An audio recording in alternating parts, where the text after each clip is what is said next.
Ladekeli kirpeğin tıyırdım metin Apadızan lelehan Ayaman hanım benim Vadasına yalan dikin Vadasına yalan dikin Anı sultanım benim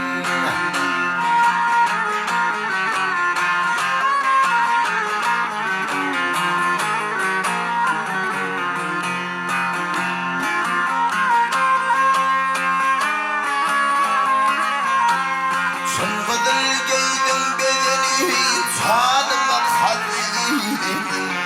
Zımmanın reyhanımın bir ölümü siledim Beni koydum ehdi peyman ölmez doyum Apadı zaman lelehan ayımın hanım benim Vadasını yalan dikin Vadasını yalan dikin Anı sultanım benim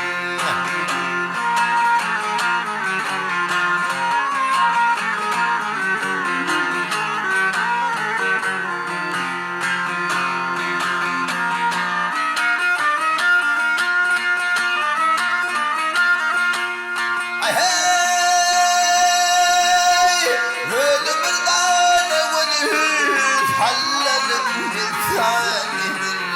Hallalım lisanedir Vasfını dizelidir Hayır ağzındır yanır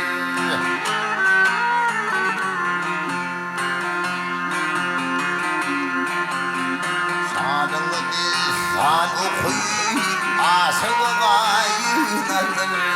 Apadı zaman lelehan Ayamar hanım benim Vadasını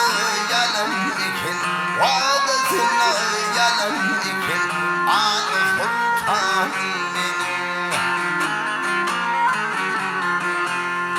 Ayaman hanım benim Anı sultanım benim Vadasını yalan dikin Vadasını yalan